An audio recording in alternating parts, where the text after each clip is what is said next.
so much for coming in the last session of this camp. And it's late, but we're still here, so I hope you will learn a bunch about imports and custom imports in Drupal 8 and challenges that you may be facing, how to solve them. So there will be architectural tips and tricks and how you basically build your classes. So I hope it will be useful, and there will be Q&A session as usual. But before we start, let me tell a little bit about myself. So my name is Mykhailova. I'm originally from Ukraine, and I have been speaking English only 5% of my life. So if you hear some problems with my accent or pronunciation, don't judge me too bad, because English is not my native language. I'm a web developer currently with Digital Echidna, and I'm Drupal 8 and Drupal 7 Grandmaster and technical lead. Digital Echidna is a company located in London, Ontario, and we are specializing at Drupal, and we are dealing with enterprise clients in healthcare and government and associations, non-profits, and healthcare. And higher education. So if you're interested, you can always reach us at echidna.ca. And today we will be diving into imports and migrations in Drupal 8 and how custom imports is different from migration. So before we start, I would like to make a little poll. So how many of you have ever done any migrations in Drupal? Just a little bit, okay. How many of you have done any imports, like let's say feeds imports in Drupal 7? Okay, more people? Great. How many of you have been familiar with module development in Drupal 8 and Drupal 7? Okay, good. So, another category, I may have a contract with a lot of custom imports in the near future. Nice. That's good. So hopefully that will be useful for you. So as you know, before we start any project, we usually get some ideas and requirements, and we know that in a core, we currently have an amazing framework that's called Migrate, which allows you to migrate everything pretty much from any sources and into Drupal, and now it's core, it's supported by the community, it's an amazing framework. However, there are situations when this framework isn't working for you. And these situations are happening when you need something more lightweight than migration, because Migrate is a very powerful framework, but it's very heavy lifting framework. So it's good for one major migration of one non-Drupal site to Drupal or Drupal to Drupal. But when you need something that is recurring, that is just happening very often, you would like something more lightweight and more customizable in terms of amount of code that is actually involved in your import. And another advantage is to go custom is if you want to update just the piece you want. So by that I mean, if you want just update one field, but it's happening every 5 minutes, it could be let's say financial stock information that you need to update and save in a Drupal database, then probably migration is a little bit an overkill. And another situation when you might want to go a custom import is with you have multiple different sources of the import. And by that I mean you have CSVs, you might have XMLs, you might have JSON files, and they all need to be combined together in order to basically produce the source that needs to be saved in Drupal. And Migrate doesn't allow you combine sources. You'll have to write different migrations. And then maybe a performance overkill. And by that I mean you might have to save the node multiple times during these 3 migrations. Let's say you're migrating from JSON and XML and CSV together. So your custom import might pull the information you need from all of these sources, process it, combine it, and parse it, and then allow you to save just once and save on field-by-field basis.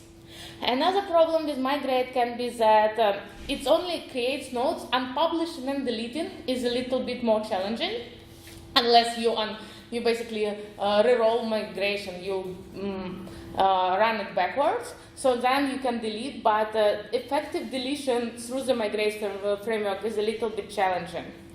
And you need something scalable. So Migrate is great for smaller migrations. When migration hits around hundreds of thousands of items, it takes a lot of time to process and can be a very big overheat on your server. And if you have to run it daily, then you might not just hit the resources, or your client might not have the hosting that can support this type of resources. So if you answer the yes to any of these questions, you may consider a custom import. Great, you thought that you decided to go with a custom import, now what? Well, as we know, the first step in any journey is gather your requirement, or basically pack your bags and go on an adventure. So, how many of you have ever run into the situation when the clients come in on a very strict deadline and says like, do it immediately? Have you run into this situation? No? Yes? So, at this point of time, you should say, well, it's great, but stop. We need to figure out what you actually need. And that's a challenging task, because not all the clients know on the top of the head what they really want. Or they might not understand exactly what needs, because they might not be technical. They just had this great idea, and they want this idea to be live, but they don't really know their requirements. So they don't understand if that needs to be repeating, or if that needs to be updating multiple content types, or that needs to be coming from sources. They just say, for example, oh, we have this legacy database, we would like this data to be in Drupal. So it's your job to gather your requirements and figure out if the import needs to be periodic. Is it a cron job is enough? Do you need continuous integrations to run your jobs? Basically, usually the clients come and say, oh, this is like, let's say higher education, they just want to migrate all of the programs into Drupal, and they're like, oh, well, this is just one content type programs, but then you start unfolding this scenario, and you see that they would like to sort the programs by, let's say, program type, or program code, or a professor that is giving the class, and that's already not one content type, but a different content types and taxonomy references and additional resources. So before you start working on your import, you need to spend some time in discovery and gather your requirements about sources, about what exactly should be the end result and user stories.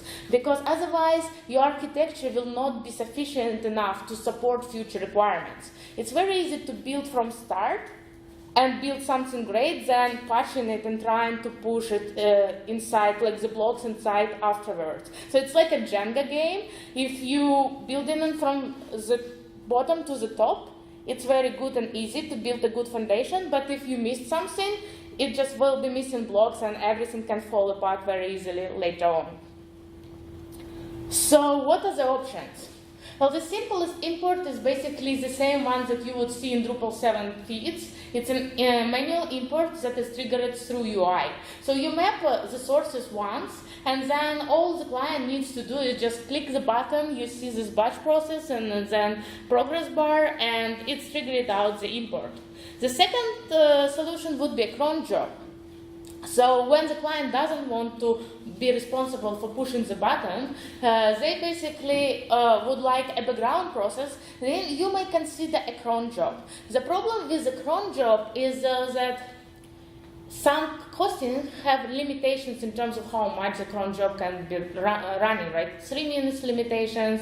It varies from hosting solution to hosting solution. You need to anticipate the size of the import and how crucial for the client it is to finish it in one cron job. So for example, it's not time-sensitive import. It can be processed over the day. Then if your cron running once an hour, then maybe it's enough to, during the day, run 24 times and basically process your import. However, if it's time-sensitive information, then maybe cron job is not the best solution. And then you can jump into the hardest example. It is continuous integration. For my continuous integration choice, I use Jenkins because Butler is always at your service. However, you can use any tool pretty much that can trigger a drush command for you. And the advantages for that, it is running outside of your Drupal installation, outside of Drupal Bootstrap. It just triggers the drush command, and it doesn't rely on other jobs, because cron runs not only your job, it doesn't do it solo. Even if you do a cron tab, it still takes out resources from the server. when you install continuous integration, especially if you install it on something like AWS on a different server, you completely taking it out from the performance of your site. And with the strategies that I will show you today, you can process really small chunks continuously so the server doesn't notice what's going on. So after you figured out your option, it doesn't matter if you chose manual, cron, or continuous integration, you can start with your sources. And sources are very important because sources bring a lot of problems and a lot of questions. So first question is how you will get the sources. The easiest way it would be if IT department of your client or you manually just upload the source files into the folder. So in the public directory on your site, where you would create just a folder that is dedicated for your import sources, it would be just fine. It can be automated drop by the IT department, and you can think about the file formats. So the file formats can be anything, and as more uncommon the file format is, or as more legacy it is, as more external libraries you would need. So let's say you have a very specific XML format, then you might need to consider external libraries like QueryPass to parse it if it's very difficult parsing. When it's very JSON, it's just built in PHP and very easy to work and integrate. So another one is basically when you consider in a file format, consider encoding as well. And it's very incredible how many problems encoding can bring to a PHP developer. Like UTF-16 is definitely not UTF-8 and not Unicode. And there are some libraries that can resolve it, but in our age, when the information coming from multiple sources like PDFs, Word, Excel documents, Google Docs, everything, the encoding just can go really wild. So what you need to communicate to your client that the format needs to be UTF-8. I would also suggest if you go in this CSV to choose some delimiters that will never ever in 1 million years appear in the file. So let's say you choose a pipe and you stick with it, because commas and quotes escaping might not work as well. So be on a safe road, choose an escape delimiter that will really never appear on your file and communicate it to the client's IT department or to your client before you start developing your import. There are some file sources outside of Drupal. This is more complicated situation. It could be just a feed that is coming from external API like JSON, XML, RSS. It could be a content hub for your site. So let's say REST API coming out down to your second Drupal installation. And the most complex scenarios is external database. And it's great if it's MySQL. If it's something else, then you might need another driver installed on your server in order to query an external database. And another complex scenario is external file server. If it's FTP, then you probably won't have an issue. If it's SFTP, you might need a library to be installed to be able to connect through the secure protocol. Once you define your source, you consider about the libraries that you need, get all of this installed, and check your server. So whilst you're checking your server, you'll start thinking about the architecture, because the foundation of every import is very important. And it's not only architecture of your content types in Drupal, which is usual site building and stuff, but it's also architecture of your feed or of your files. The important part to take in here is that it should not change. Or if it changed, then you need to make sure that your code is adaptable to the changes.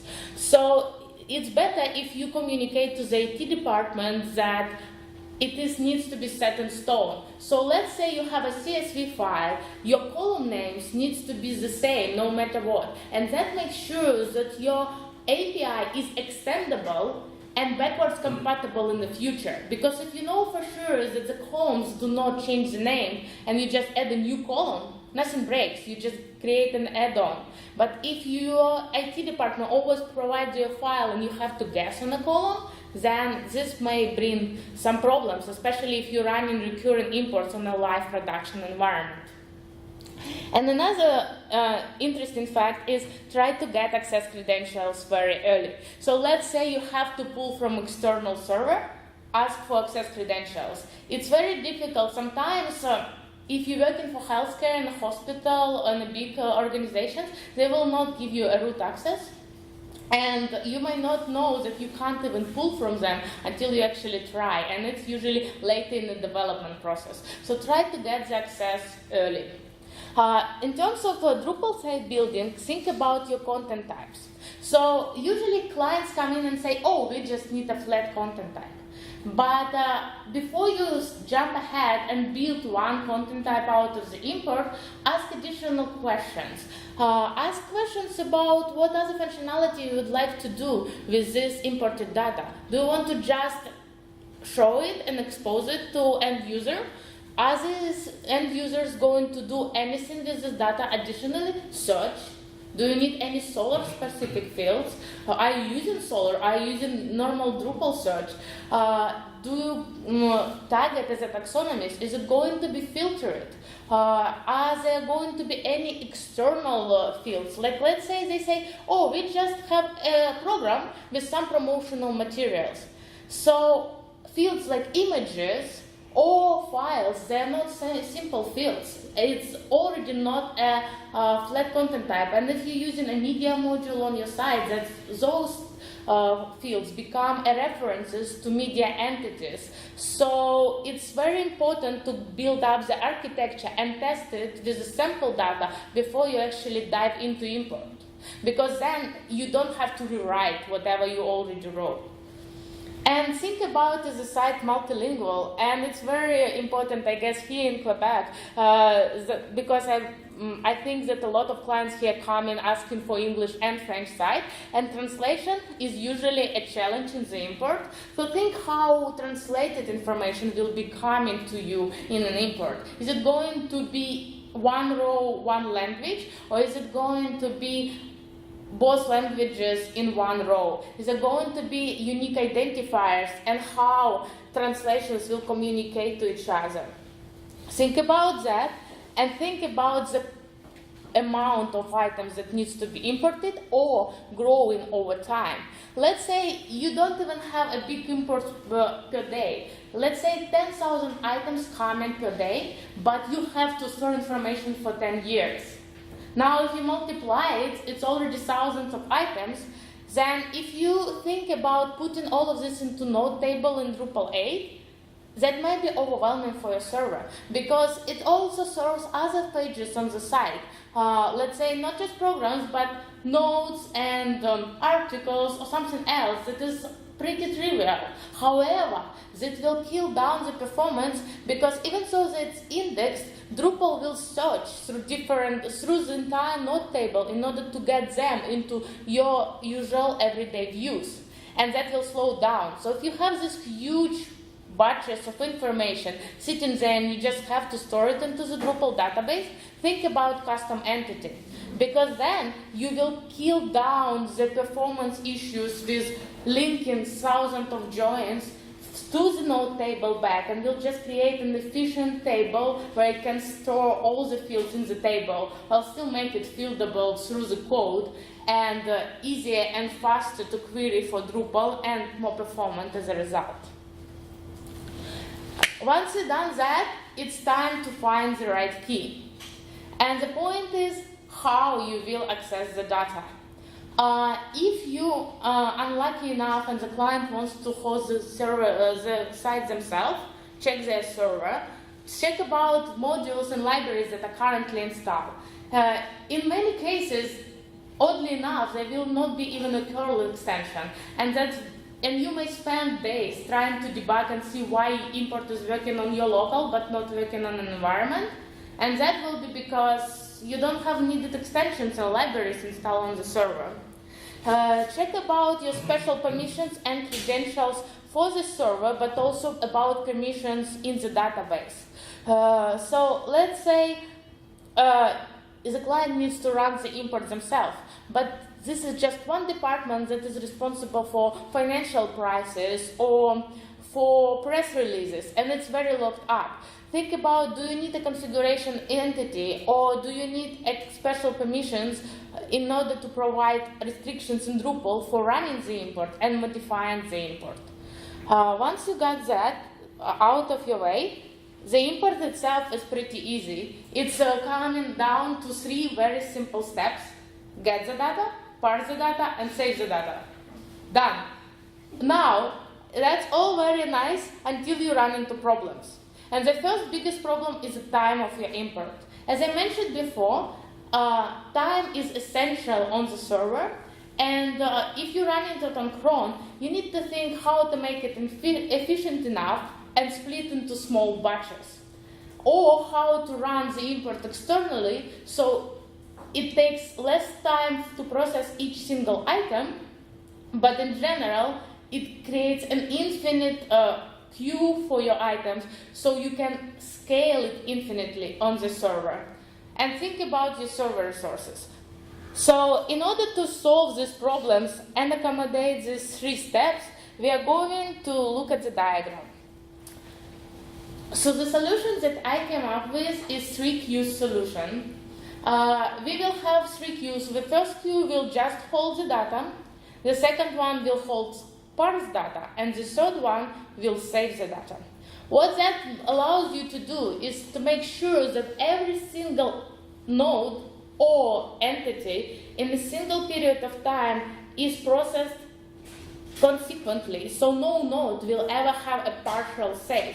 However, multiple nodes may be processed in parallel and even be running on multiple servers. So you don't have to process item by item by item. If you have enough resources on your server to trigger parallel processes, you can grab 5-10 nodes on this server, 5-10 queue items on another server, and process it way faster. So the queue number 1, the job of this queue is basically get the sources together. And by that I mean just get the names of the sources or URLs of the sources. So let's say you have a program's import and you need import program details, credentials, and courses. All of these 3 coming through 3 CSV files.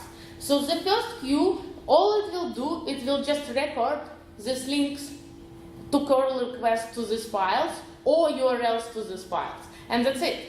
You don't have to worry about anything else. It's in a queue, and it will wait and sit there until server has enough resources to trigger the queue number 2, the getter queue. So when the getter queue gets into process, it just grabs out of the queue items with the source file in order of information needs to be stored later on, and just parses it. So it grabs the entire blob of the information of the files and put it row by row into this database. So now each row of your CSV file is a new queue items for the getter queue, and you don't process it. You just validate if the data is there or if it's not there. And if it's there, all good, you just create a new queue item. If it's not there, you just skip it and preferably generate some error reporting. That's it. You are not overloading your server. All your server is doing is basically created these queue items, which is pretty fast. It didn't save anything in Drupal, not any entities, not any parsing. It just created these items and it's waiting, but it has enough resources to move on. When it does, it parses down the row that it just saved and it stores it into another queue item. So you have completely parsed and processed row ready for you to save in Drupal as an entity, but you just save it in another queue item. Because it's fast, because you don't have to create file entities for images, you don't have to do anything. It's just ready for you when the server has enough resources to save. And finally, the saver queue, the setter queue, it just does a save. Everything is parsed. You just do entity query, you set up all of the fields, you create file entities, attach them to your main entity, and you save.